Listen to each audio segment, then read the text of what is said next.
세상에 어떻게 이런 일이 일어날 수 있는지 제가 작년에 겪었던 일은 타토픽감으로 정말 황당한 일입니다. 참 누구에게도 속 시원히 털어놓을 수 없었는데 오늘 모두 털어놓고 다 내려놓으려 합니다. 전 올해 33살 먹은 이혼남입니다. 참 어디서부터 말을 꺼내야 할지 전 재작년에 저보다 4살 어린 여자와 사내 연애 후 결혼하게 됐습니다. 전 와이프는 술을 좋아하고 노는 걸 좋아했지만 연애에는 서툴렀고 남자를 진지하게 만나본 건 처음이라며 저만 보면 수줍어하는 그 모습. 전 그 모습에 반했었죠. 저희는 비슷한 집안에 같은 회사에 뭐 서로 모난 거 없이 부족한 거 없이 비슷비슷하게 그냥 무탈하게 평탄하게 결혼해 골인하게 되었죠. 신혼여행은 하와이로 갔습니다. 전 와이프는 혼전순결주의자라서 1년 연애 동안 별다른 진도를 빼지 못했기에 하와이에서 지냈던 그 밤이 첫날 밤이었죠. 네, 뭐 좋았습니다. 자세한 얘기는 생략할게요.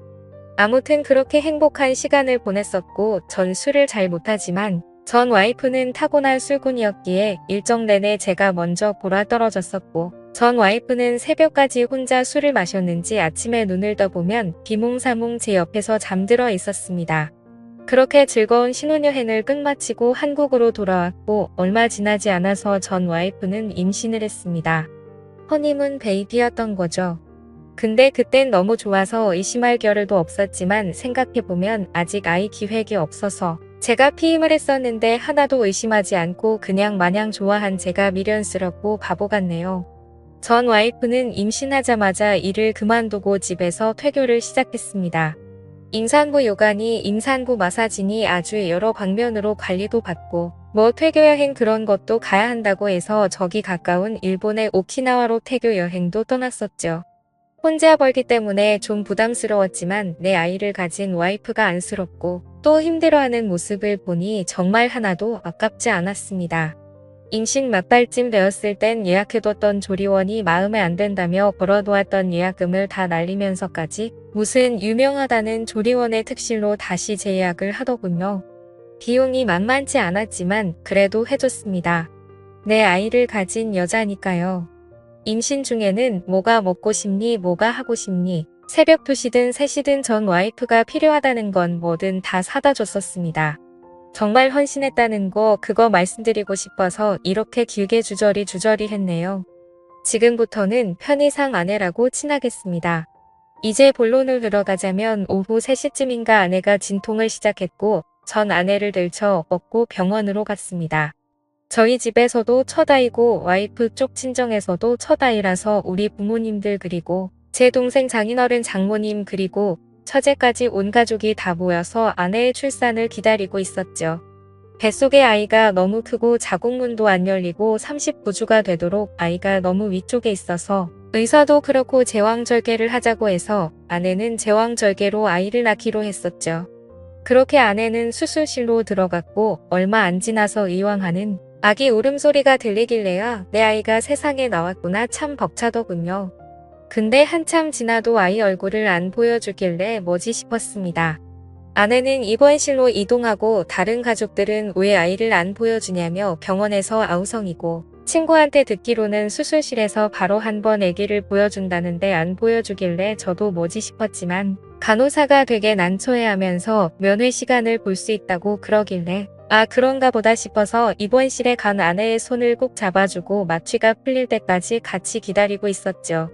마취가 풀린 아내는 절 보자마자 엉엉 울기 시작합니다. 오빠 애기 봤어? 아니 이상하게 애기를 안 보여주네. 원래 이런 건가? 이 병원만 이런 건가? 알 수가 없네. 자기 귀는 우리 아가 봤어?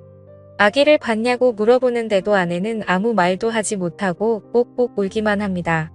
장모님이 전 와이프 보고 왜 우냐고 아프냐고 간호사한테 무통주사 놔달라고 간호사만 연신 불러대고 우리 부모님은 그런 아내가 안쓰러웠어. 연신등을 쓰다듬어 주고 아내는 뭐가 불안한 듯 계속 덜덜 떨고 참 지금 생각해도 어이가 없네요. 그 다음날 또 온 가족이 다 모여서 면회 시간에 맞춰서 아이를 보러 병원에 갔습니다. 아내는 가족들을 보자마자 아이 조금 있다 보자고 안 된다며 꼿꼿거리고 도대체 애가 왜 이러나 싶어서 병원에다가 빨리 아이를 보여달라고 온 가족들이 다 요구를 했죠. 간호사는 되게 난처해하며 남편분만 이리로 오세요 하면서 절 부르길래 몰래 이 사람 저 사람 다 보면 병균이 옮을 수도 있으니까 남편만 보여주나 보다. 그리 생각하고 아내와 함께 신생아실로 갔죠. 아내는 신생아실로 가는 내내 휠체어 위에서 손을 달달달 떱니다. 전 아무것도 모르고 우리 애기가 그렇게 보고 싶냐 덜덜덜하는 아내 손을 꼭 잡아주며 신생아실로 가는데 간호사가 데리고 나오는 아이 좀 피부가 까무잡잡합니다. 눈도 너무 크고 까무잡잡하고 아무리 봐도 동양인이 아닌 것 같고 아내도 저도 피부가 흰 편인데 까무잡잡한 아기 흑인 계열 중동 계열 그런 모습으로 보이더군요.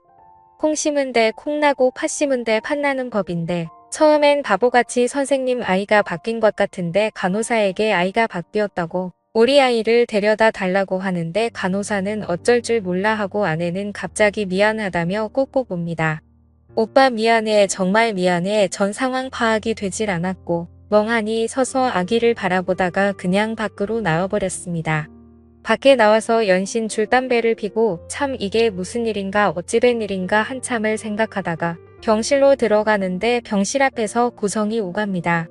장모님은 무릎을 꿇고 내가 딸을 잘못 줬다고 울고불고 우리 부모님은 이게 무슨 일이냐고 소리소리를 지르고 아내는 눈물만 뽁뽁 흘리고 전 그냥 병실로 들어가서 부모님 손을 이끌고 나와버렸습니다. 저게 내 아이는 아니든 어제 수술한 사람 붙잡고 할 얘기가 아닌 것 같아서요. 장모님은 절 보자마자 차서방 미안하네 차서방 얘기 좀 하게. 우리가 잘못했네 차서방 애타게 절 부르시는데 전 대답도 안하고 부모님을 모시고 병실에서 나왔습니다. 4일 뒤 아내가 퇴원을 하고 저가 댁으로 와달라고 하더군요.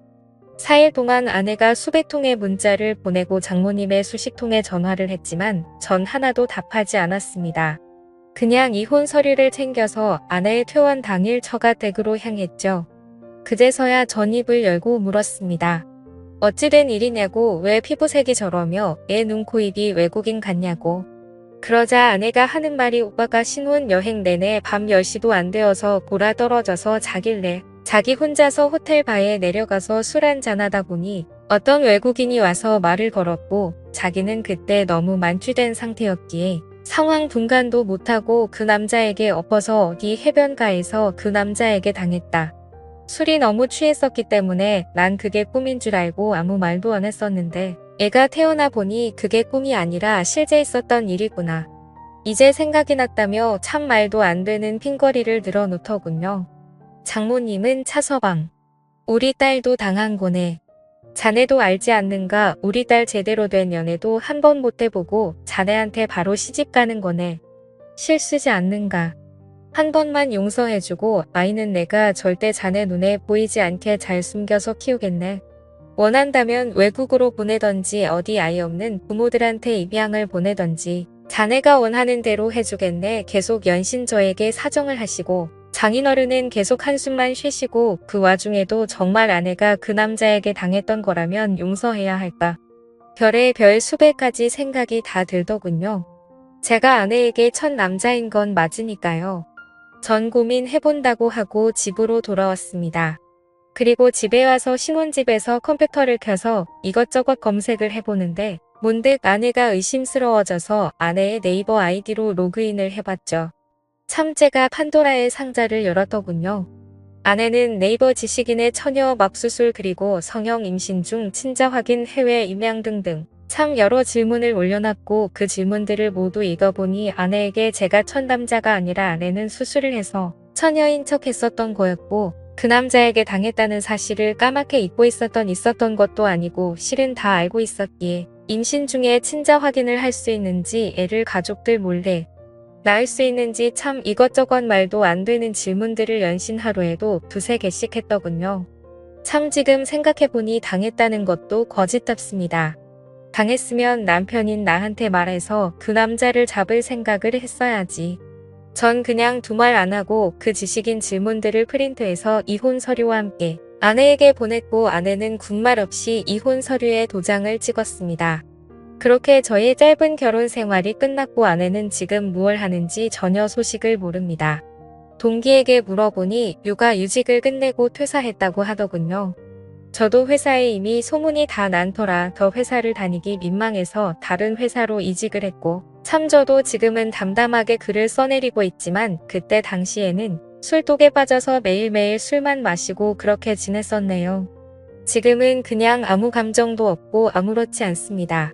그래도 뭔가 제 마음속에 남아있는 응어리가 있었는데 이렇게 많은 분들이 보는 유튜브 채널에 제 얘기를 공유하고 나니 뭔가 한결 마음이 더 편안해집니다.